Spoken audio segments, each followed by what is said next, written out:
the church is like a symphony. And so I want to do two things this morning, very briefly as we get started. Number one, how many here still have an imagination? I understand as you get older, they get rusty and all this, but that's only because they're not exercised and used. And we have divine counsel that we should be using that imagination. The spirit of prophecy tells us that it would do us well to what's the word? On the last closing hours of Jesus' life for an hour a day? Spend a thoughtful hour.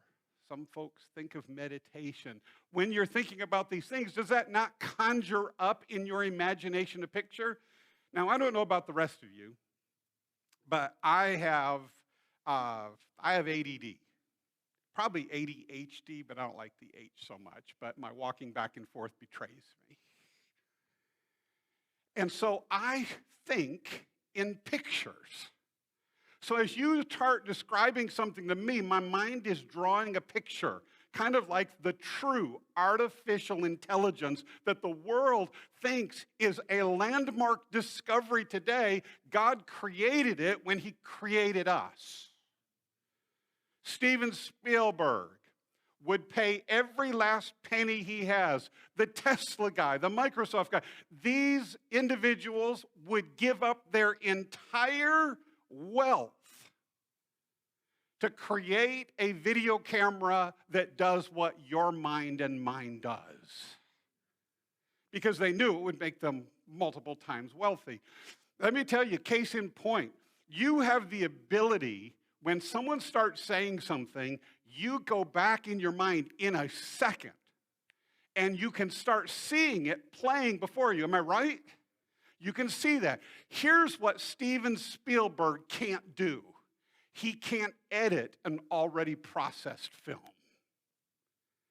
But you can.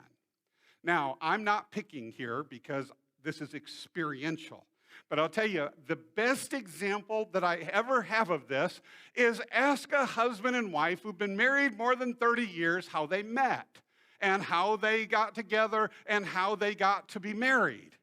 I'm telling you, if you listen for just a very short time, you would think they're talking about other people because they're correcting each other. Well, that's not the way it was this. And usually it's the wife correcting the husband.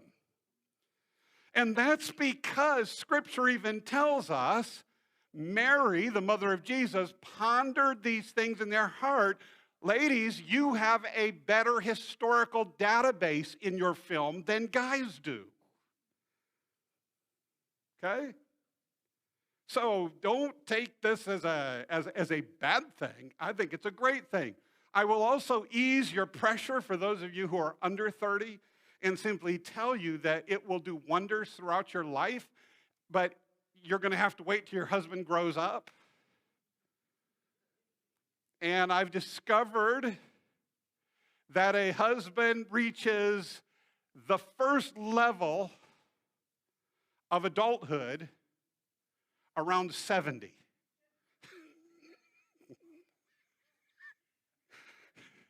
There's a reason that they say the difference between men and boys is simply the size of their toys. And all of a sudden, the ladies are like, this makes so much sense. But it's okay. You will remember things. My wife's always reminding me of things. I live them, and she reminds me. And she does a great job, and I remember. You know, oftentimes it's like, I don't remember what I had for breakfast yesterday. My wife will tell us what we ate on our first date. God bless the female mind. The Bible doesn't say it's bad for a woman to be alone, but God forbid that a man be alone. It is not good. And they're helpmates, and together we're in this, and that's not the sermon. But the bottom line of this is in the mind we have this ability. And so you will see the editing on the fly. As the man is telling the story, the lady is correcting him, and in his brain he's rewriting the film to remember what's being said.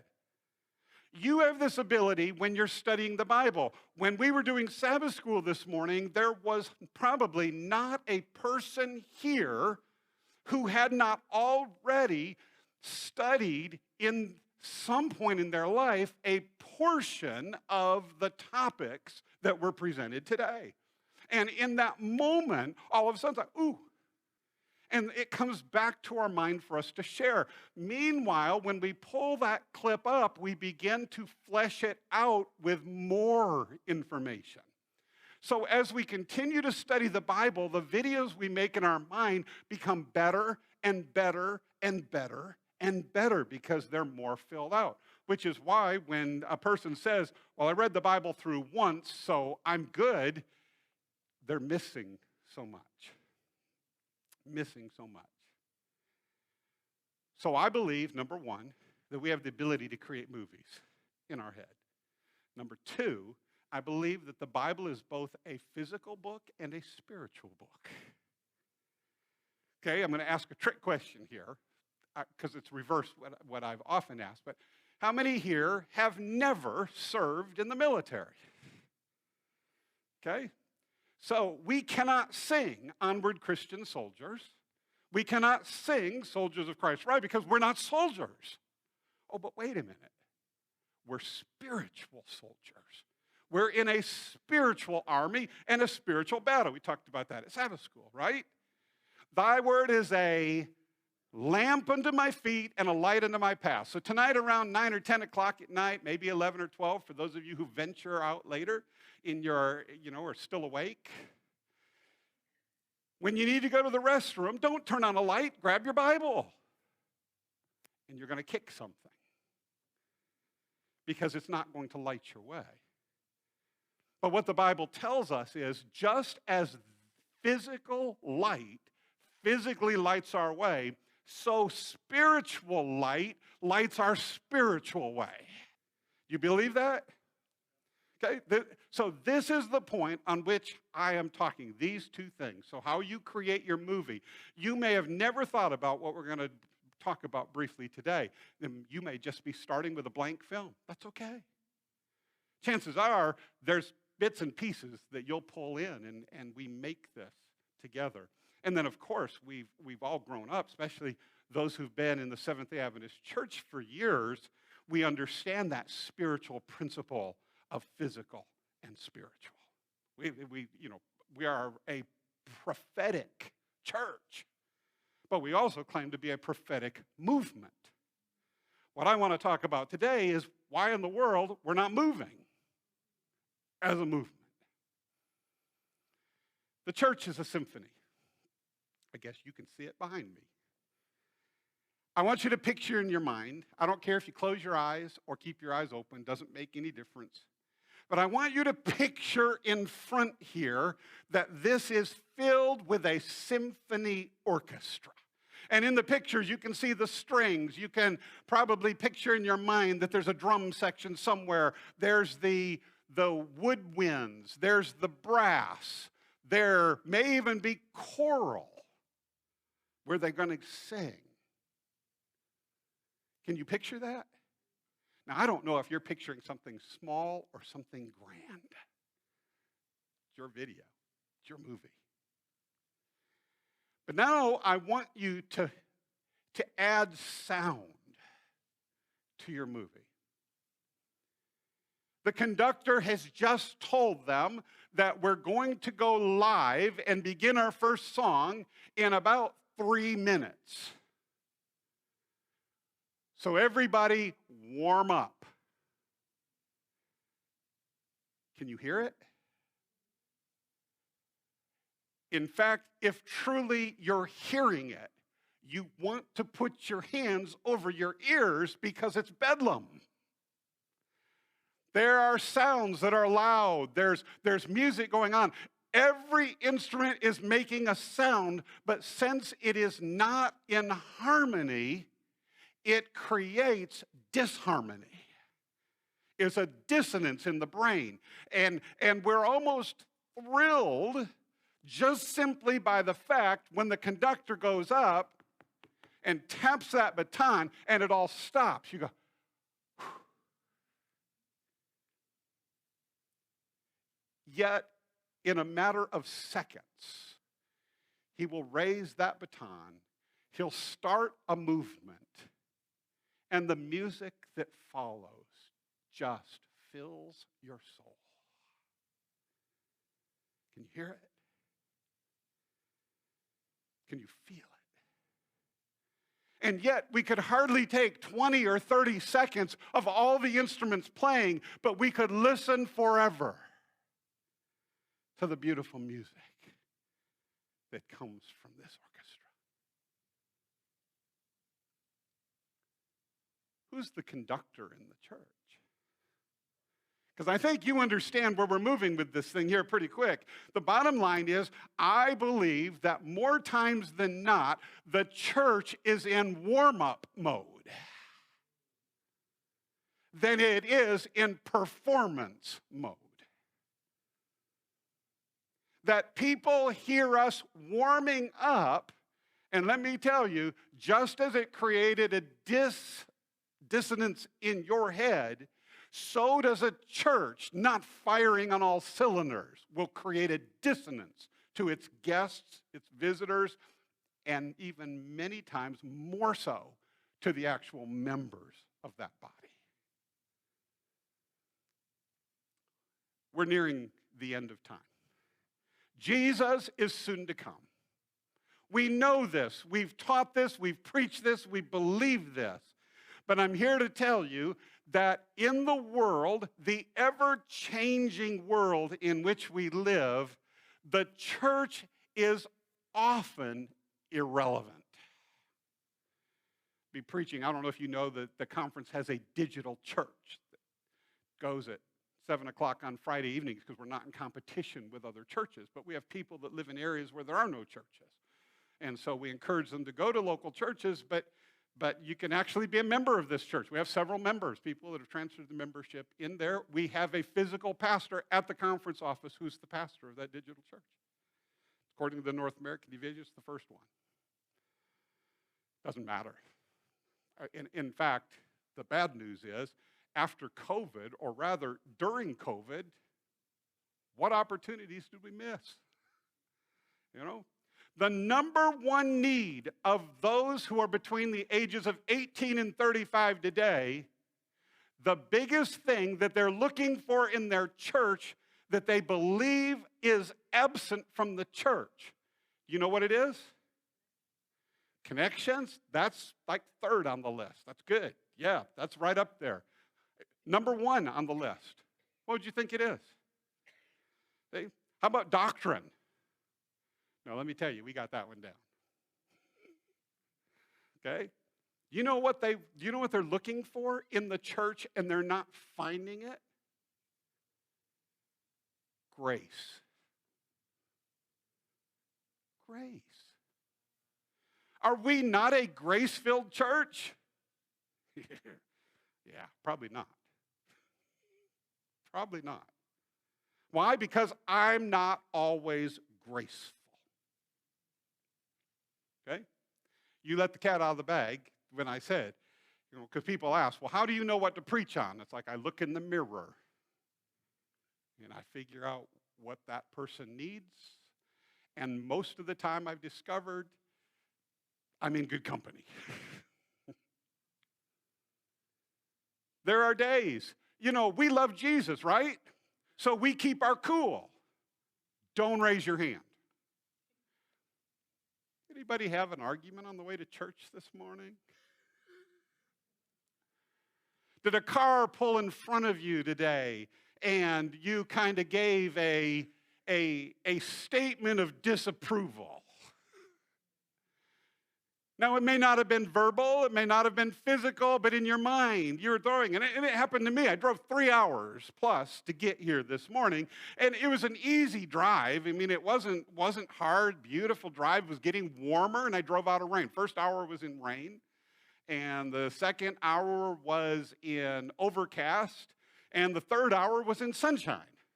And it was like, look at this, Lord. 3 different whole things in one trip. Only God could do stuff like that. And then I see these cars pulling up as I'm maybe 3-4 tenths of a mile going straight, and they've pulled up, and the first car pulls out. And it's very quickly that he's up to speed, and I'm nowhere near there yet. And the second car pulls, and the third car doesn't even stop at the stop sign, and he pulls out in front of me, and I'm like, okay, people, what are you doing? And then I looked at myself, and I realized there's still at least 6 to 8 car lengths in front of me, and I never touched the gas or the brake. They were not in my way, except they were in my way in my head. You know what I'm talking about. The best time the devil has to pick on you and to create disharmony in your life is while you're getting ready for Sabbath school and church to leave and on the way here. And if he's not successful in those two things, then he's going to try and use a brother or sister to finish the job. So as a pastor, I grew up in a pastor's home, been to Bible studies with my father for years upon years. Then I became a pastor and gave Bible studies. And it wasn't until about halfway into ministry that I finally kind of got smart. I quit defending the church and started preparing the saints. So I would sit in their home, dear brother, dear sister, this Sabbath, you're going to be baptized. Oh, we're so excited. Oh, this has just been so special. You know, we've all been in those seats. We look forward to that. And even as church members, we get excited when someone else makes that decision. I mean, after all, that's why we exist. And if it's not why we exist, then there's a whole other meeting that the church needs to have. But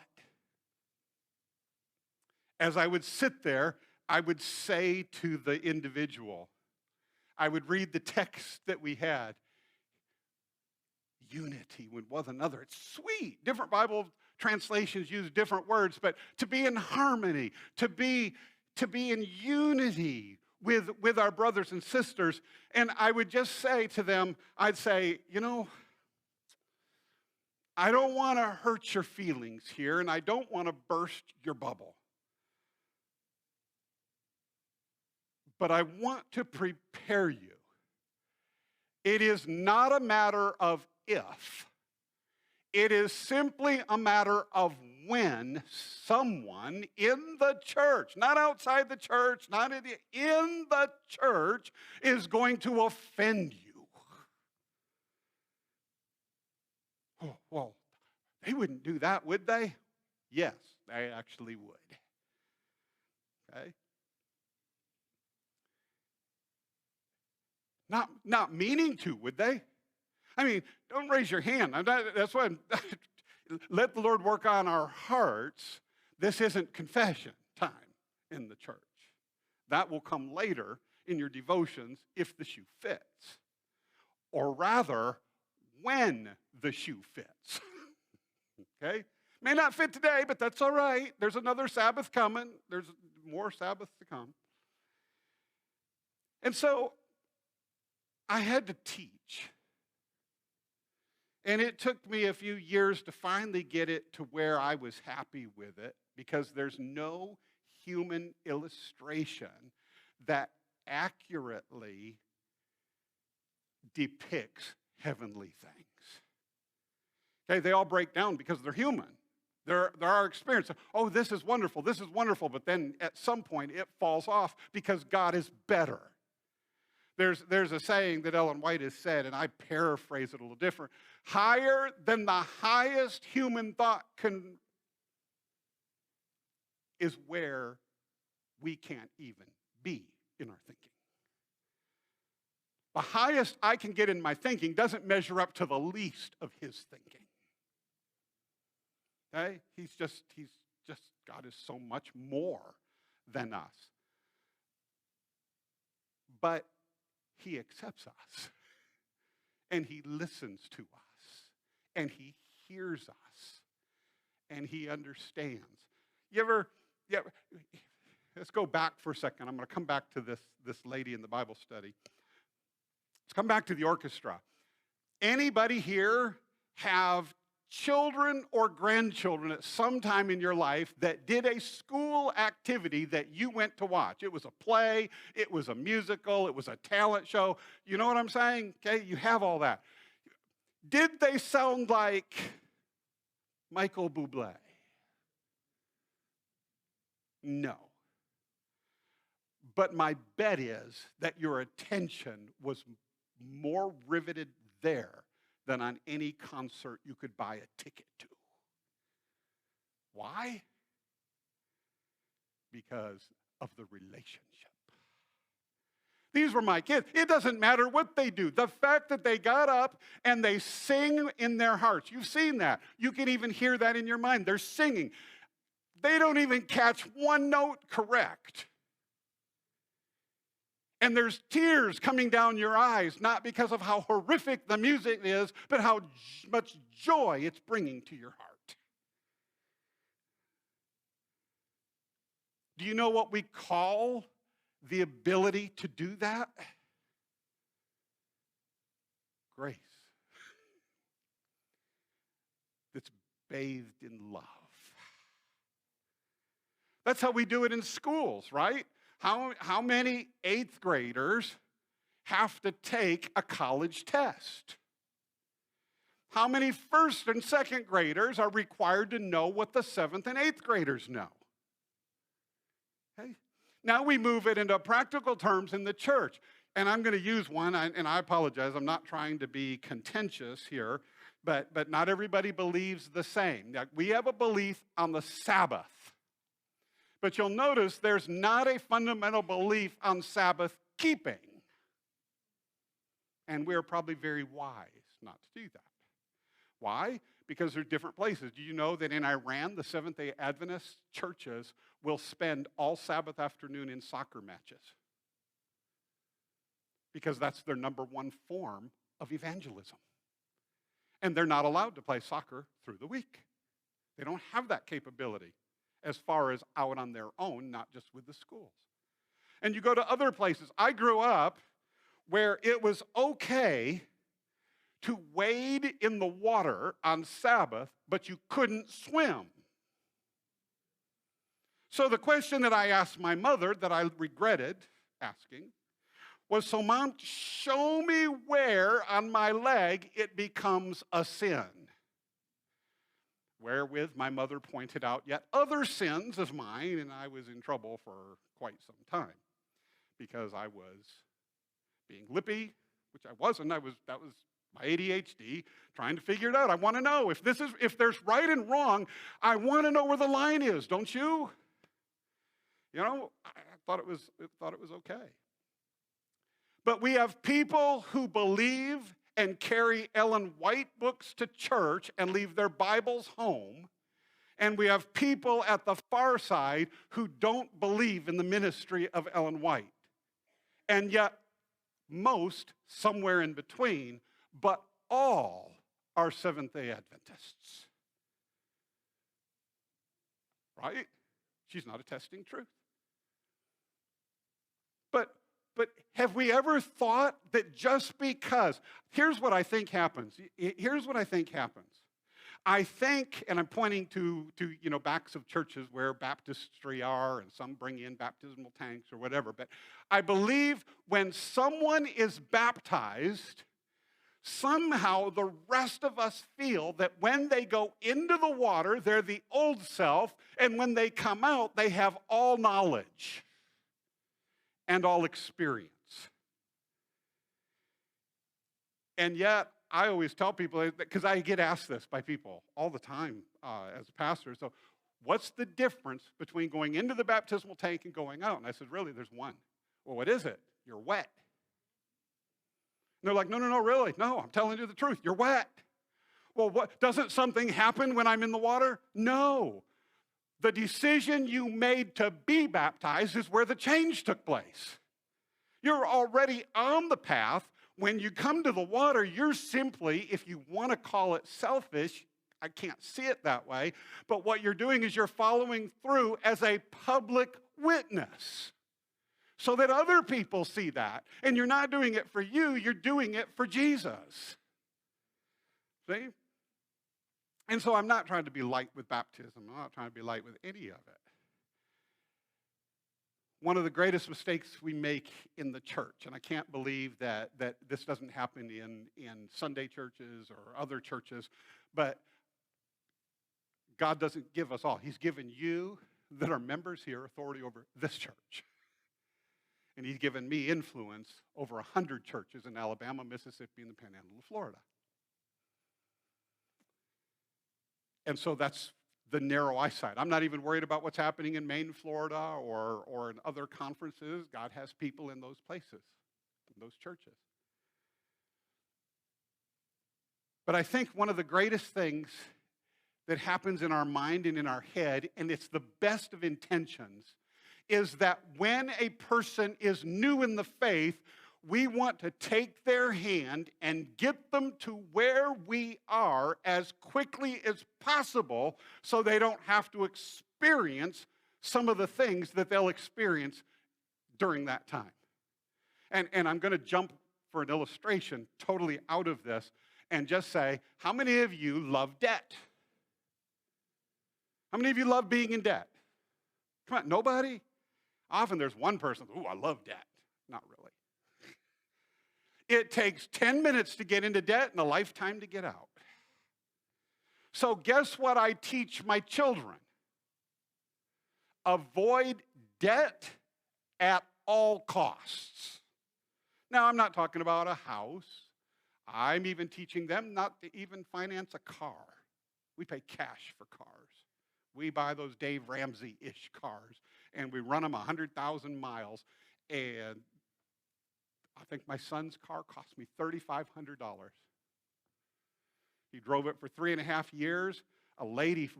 He was sitting to turn just a month ago. He was sitting in a turn lane to turn, and a lady with a baby in the back seat brought her phone up to text, veered over into the lane, hit him head on at 55 miles an hour. The insurance company gave me $7,000 for the car. So we put half of that into a new car for him. New car, new to him, new to us. You know, why? Because I'm teaching the fact that debt holds on. I have friends my age that still have school loans.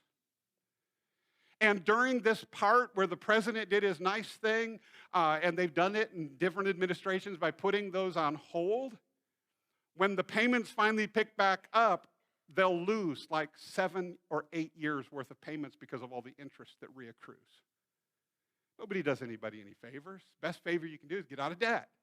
And so I want my children, I think you want your children and grandchildren to learn about debt without actually having to be in debt.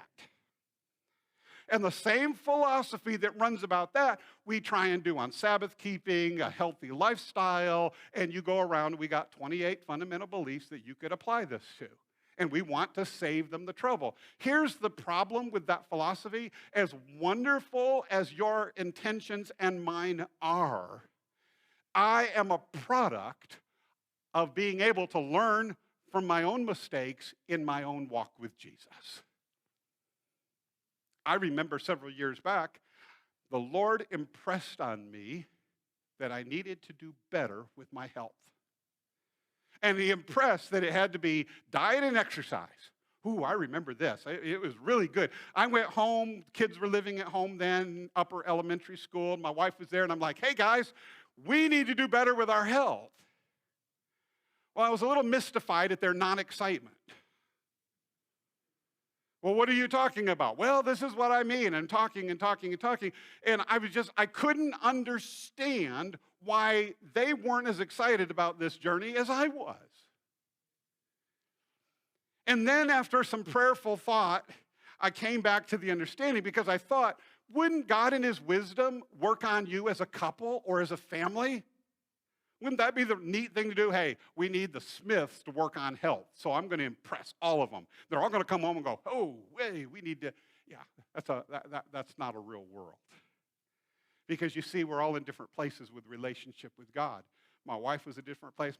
My kids were at a different place. And my kids were younger. They're at a different grade. You know, some of us are college or postgraduate Adventists. And there are some that are pre-Adventist haven't even got into preschool or kindergarten or elementary school yet because they haven't started. They're still working on how to have that relationship with Jesus. And we try and hold everybody accountable for the same thing. Can't do it. Can't do it.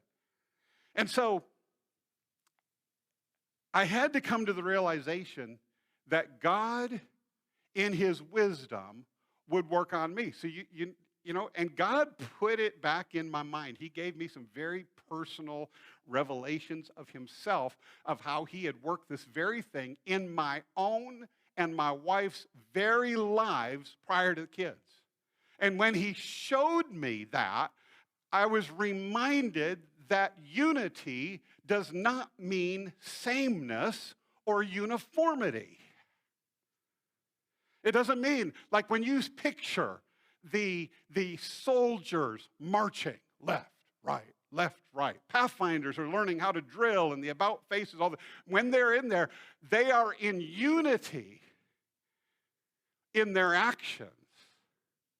But if you sit down and talk to them, they are not fully in unity with their beliefs, with their understandings, with their experience. Why? Because we're all at different places.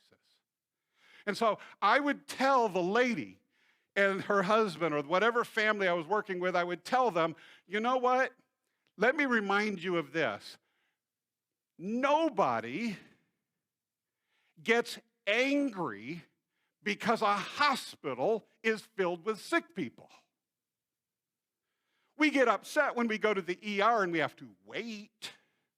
We get upset when we need to be in the hospital, there's not a bed available. Those are the inconveniences. But when we go to a ER, the last thing we're concerned about is the fact that it's filled with hospital. You know why? Because a hospital was meant for sick people. It was built knowing sick people would come. Now, we talked about the physical and the real, and so here I'm going to say it this way. This church is a spiritual hospital for people who are spiritually sick. Why are we surprised when the lack of spiritual or the challenges, the problems, tribulations, whatever you want to call it, the gossips, the meanness, the lack of grace, when all these things show up, why are we surprised? It's almost like that shouldn't happen in church. Let me tell you, it's better to happen at church than your job. Not a lot of grace at your job. Pack, go. There is a word. The church has played with this word on and off for many years. It's called discipleship. Discipleship. Do you know how you make discipleship work?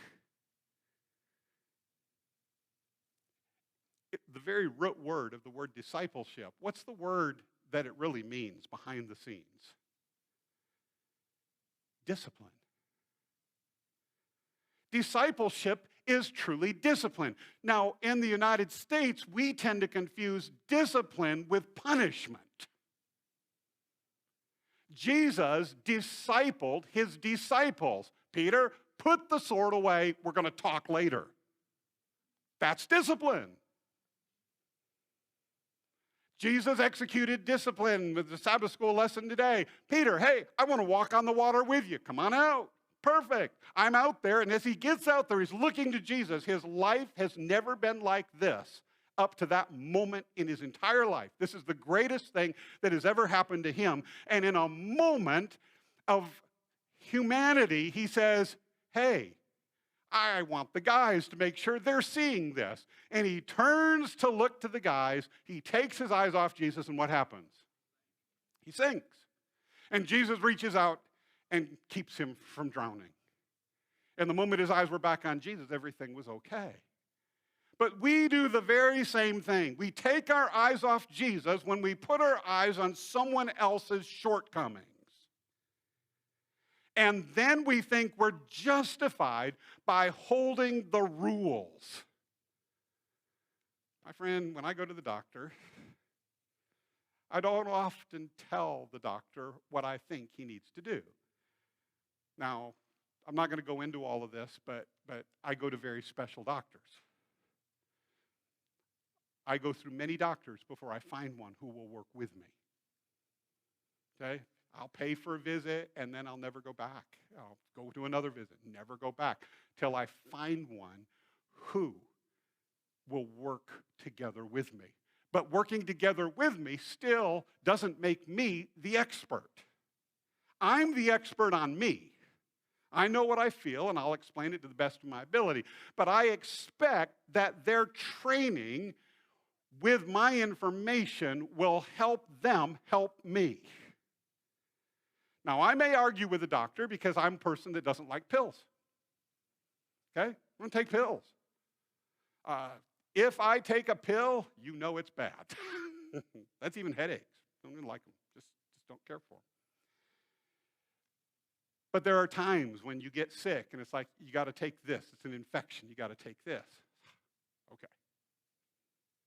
And we talk about it. Is it the biggest? Is it the least? Is it strong? Is it enough? You know what I'm saying? Let's not kill this thing with a nuclear bomb when a stick of dynamite will work. You know? I want a doctor who works with me. Why would anybody who comes and visits our churches not expect people who would like to work with them? And so I told this lady, I said, yeah, it's only a matter of time that somebody is going to hurt you in the church. We baptized her. It was wonderful. Great day. Everybody was happy. 3 weeks later, I saw on my phone that she was calling. I took it. Hello? Hey, Pastor Fancher, this is. Hey, I just wanted you to know that Joy, yeah, that's the real name. Joy offended me on Sabbath. And I'm like, oh, I'm so sorry. I know where, Pastor Fancher, be quiet. Okay. Joy offended me on Sabbath. I know, I'm feeling really bad. Pastor Fancher, she really said this. She said, shut up. And I said, yes, ma'am.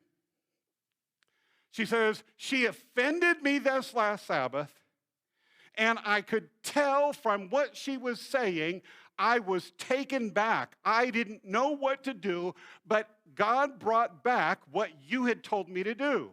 You had told me that when you go to church on Sabbath, just like people going to the hospital, there are 3 types of people at a hospital. You have visitors, you have sick people, you have staff. And those are pretty much true in the local church. The difference in the church is you may not know whether you're a patient or your staff until you get here. And she says, when I walked in, got into the foyer, got my bulletin, got my hugs, everything. I stepped into the sanctuary, and Joy walked up to me, and she lit me up with her tongue. Just said horrible things. Well, what'd you do? She said, I remembered at that moment, and I knew God made it crystal clear. I may be a 3-week-old Seventh-day Adventist Christian, but today I'm her doctor. What'd you do? She said, I walked right over to her. I put my arm around her, and I said, my dear sister, your name is Joy, but I can see you're anything but joyful today. What must be going on in your life? How can I pray and minister you today? I said, what'd she do? She said she burst out crying. How did you know? You know what? Sometimes we don't know when we're the patient. Sometimes we think we're the doctor, and God's like, no, you're not the doctor. Let people minister to you today. Even if you are the minister. There's been days when in the side room before coming out on the stage, it happened twice in a sister conference where I pastored. where the lady playing the song for us to come out onto the platform played it 9 times before we came out. And the elders were like, it's time for us to go out. And I'm like, brothers, I'm here to tell you, I'm a pastor. I love my job. I love my ministry. I love my Savior. But the last place I feel I need to be today is on the pulpit in this church today. Why? Because I've been torpedoed by a saint on my way to the room. A well-meaning saint comes up, and as you're getting ready to go onto the platform, leans in and just boom, boom, boom, boom, boom. And like we said today, the armor that we normally see doesn't protect the back as much as it protects the front. So why does it surprise us so much when we get stabbed in the back from behind? Because we think too much of other people and not enough of Christ. It's not about the stab in the back. It doesn't matter their intention to you. The matter of the fact is you can turn around with that knife in your back and you can minister to that person because it's not a physical knife, it's a spiritual knife. They are throwing something at you. What would this church look like? What would every church look like if we provided discipleship? Because I'll tell you right now, most churches are torpedoed by 1 or 2 people on the inside. Sometimes more, sometimes less, but I've not hardly found the church that doesn't have one. And usually the person that tells me their church has none, they are the person.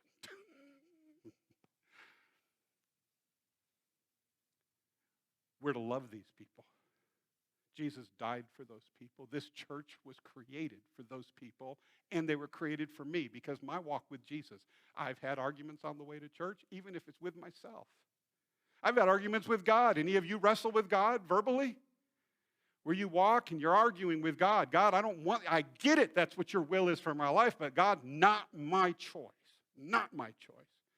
And I've literally walked for an hour in silence before I finally have to stop and say, okay, Lord, not my will, but yours be done. And the Lord says, okay, now that you've given the choice, let me give it to you. And guess what? It's always better when he's in control. There's a story told. No TSA is involved, so it had to be more than 40 years or so ago. But these men were at a convention. They'd been away from home for a week, almost a week. And the convention got over early, and they thought, hey, if we run to the airport, if we can get to the airport, we can catch the last flight out and get home.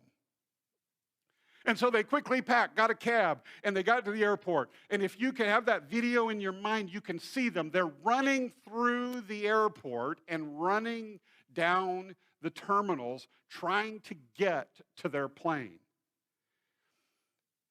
But what they can't see is that around the next corner,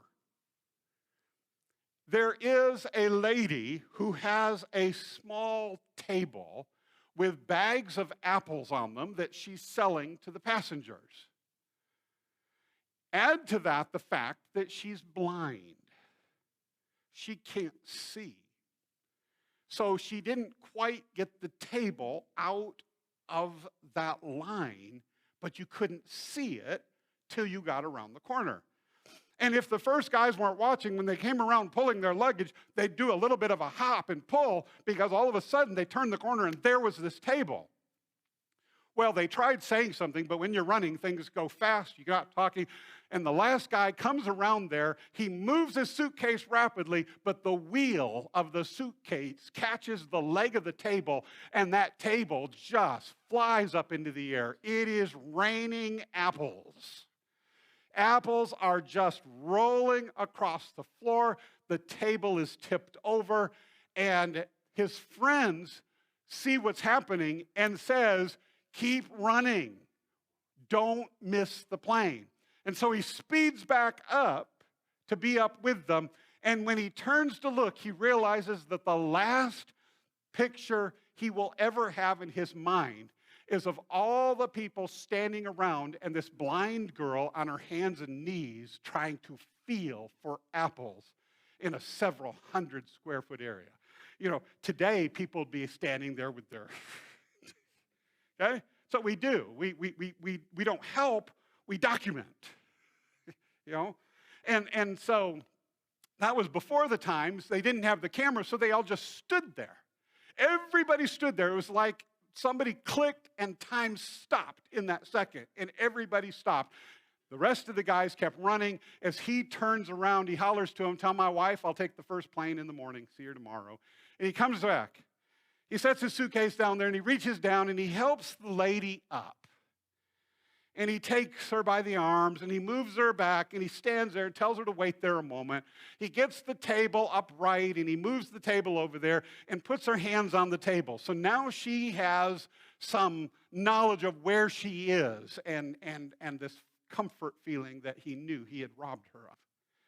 And he told her to wait, that he would take care of the apples. And for several minutes, he went out picking up all these apples. Now, I don't know how it really happened because it doesn't seem like anybody really helped, but somebody may have kicked an apple his direction or whatever. But after several minutes of this, she hears him working there on the table, and he goes around behind her, and he grabs her right hand. He says, "Do you feel these apples?" And he takes her hand and touches these bags. And she says, "Yes, I feel the bags." He says, "These are the apples you can still sell. These apples are okay. But," and he takes her other hand, "these apples in this bag right here, these are damaged. These are bruised, some even broken. And you can't sell any of those apples, but I'm going to buy those apples from you. Is there anything else you need?" She doesn't know what to say. She's just standing there, and he leans back and starts to walk away, grabbing that suitcase as he heads down. His mind is now hundreds of miles away, knowing his wife is going to get the news to leave the airport and come back tomorrow morning. He's got to make his way back to the motel. His world has just reverted back. When all of a sudden he becomes cognizant of something, and he pauses for a second, he hears this voice saying, "Mister, hey, mister." Well, he turns and looks, and here's the lady standing now in front of her table, pointing in an odd direction because she can't see. She doesn't quite have his direction right, but he's smart enough to realize he's got to be the one that she's talking to. And so he immediately comes back, and he grabs her by the two hands and says, "Yes, ma'am, can I help you?" And in the quietness of the next few moments, she takes her hands from his and begins to travel up his arms and begins to feel his face. And when she's done feeling his face, her hands go back down the arms, and she grabs a hold of his hands. And she says, "Mister?" "Yes." "Are you Jesus?"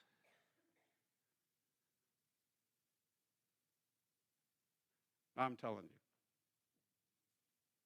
I think I'd remember if someone confused me with Jesus. I think it would be something that would remain a highlight, not because I am Jesus, but because Jesus was seen through me. It's not about me. It's not about you. It's all about Jesus. We're the 99 in the fold. We should go out with Jesus looking for our fellow sheep. And we should celebrate when they come in, dirty and imperfect though they be. The church is still the apple of his eye. We're an enfeebled church. We're a sinful church. We're an imperfect church. But we serve a perfect God. We serve a perfect Savior.